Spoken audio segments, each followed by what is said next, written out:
তারেক রহমান জানেন নাকি আমার মনোনয়নে জলে লাল বাতি। যুবদল নেতার নয়নের অবস্থাটা এখন এমন, একটা মনোনয়নের জন্য ছেলেটা যে পরিমাণ খেটেছে ওই খাটুনিতে আমেরিকার প্রেসিডেন্ট হওয়া যায়। নয়নের এই দুর্দিনে নাসিরউদ্দিন পাটোয়ারির সাহায্যের হাত বাড়িয়ে দিতে পারে, নয়নকে এনসিপি থেকে মনোনয়ন দেওয়া যেতে পারে। ব্যাপারটা হবে এমন, ডক্টর ইউনূস আওয়ামী লীগে যোগ দিয়েছে। যাই হোক, আপনারা যারা ব্যবসার প্ল্যান নিয়ে ঘুরছেন কিন্তু কিছুই করে উঠতে পারছেন না, তারা মাগুরায় চলে যান। সেখানে নয়ন সমর্থকদের মাঝে রুমাল বিক্রি করুন। প্রিয় অভিভাবকের দুঃখে মাগুরাবাসী বুক ভাসিয়ে কাঁদছে। এদিকে খোঁজ নিলে দেখা যাবে ভাত খাচ্ছেন না হাসনাত আব্দুল্লাহ, কেননা রুমিন ফারহানাও মনোনয়ন পাননি। হাসনাতের নেতৃত্বে 24 ঘন্টার মধ্যে লং মার্চ টু লন্ডন ডাক আসতে পারে। রুমিন ফারহানার মনোনয়ন না পাওয়াতে শামীম ওসমান কেমন বোধ করছেন তা জানা সম্ভব হয়নি। শামীম ওসমান প্রসঙ্গে চলে আসে নারায়ণগঞ্জ জেলার কথা, আর নারায়ণগঞ্জ প্রসঙ্গে আসে জননেতা জাকির খানের কথা। জাকির খানকেও মনোনয়ন দেওয়া হয়নি, এটা অন্যায়। এখন থেকে জাকির খান আর এভাবে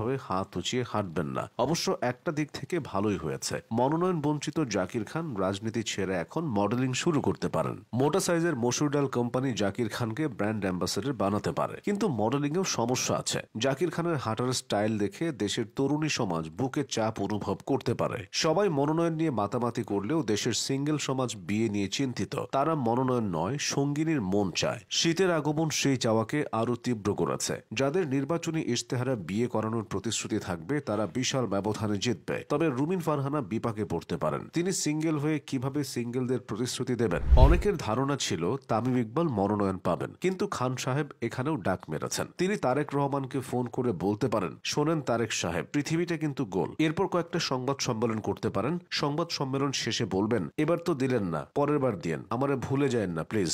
বিএনপি কিছু আসনে এখনো মনোনয়ন দেয়নি। ধারণা করা হচ্ছে বাংলাদেশের ক্রিকেটারদের মধ্যে আসনগুলো ভাগ করে দেওয়া হবে। চাঁপাইনবাবগঞ্জ জেলার নাম বদলে চাঁপাইনবাবগঞ্জ করে সেখানে চুইংগাম চিবানো জাকের আলীকে মনোনয়ন দেওয়া যেতে পারে। তৌহিদ হৃদয়কে ঢাকা 9 আসনে মনোনয়ন দেওয়া যেতে পারে, কারণ এই আসনের মধ্যে ঢাকা বিশ্ববিদ্যালয় পড়েছে। তাসকিন আহমেদের জন্য ব্রাহ্মণবাড়িয়া হলো আদর্শ জায়গা, কারণ তাসকিন তার বন্ধুদের উত্তম মধ্যম দিয়েছিল বলে অভিযোগ উঠেছিল। ব্রাহ্মণবাড়িয়াতে এমন নেতাই দরকার। শামীম পাটোয়ারিকে ময়মনসিংহের কোনো এক আসনে মনোনয়ন দিতে হবে, কারণ ধান উৎপাদনে দেশের শীর্ষ জেলা ময়মনসিংহ, আর ধান থেকে হয় চাল, চাল থেকে ভাত। শামীমের প্রিয় খাবার ভাত। বিএনপির শামসুজ্জামান দুদুর মনোনয়ন না পাওয়াটা সবাইকে অবাক করেছে। এখন তিনি যদি মূত্র বিসর্জন কর্মসূচি শুরু করেন তাহলে মূত্রপ্লাবন দেশ ছাড়িয়ে দেশ নেতার কাছে অর্থাৎ লন্ডনে চলে যেতে পারে। গ্রামের মানুষ আসলেই সহজ সরল কিনা তা বোঝা যায় জমি ভাগাভাগির সময়, তেমনি একটা দলের ভেতর ঐক্য আছে কিনা তা বোঝা যায় মনোনয়ন দেওয়ার সময়। যারা মনোনয়ন পায় তারা নাকে তেল দিয়ে ঘুমায়, কিন্তু যারা মনোনয়ন বঞ্চিত হয় তারা হাঙ্গামা শুরু করে।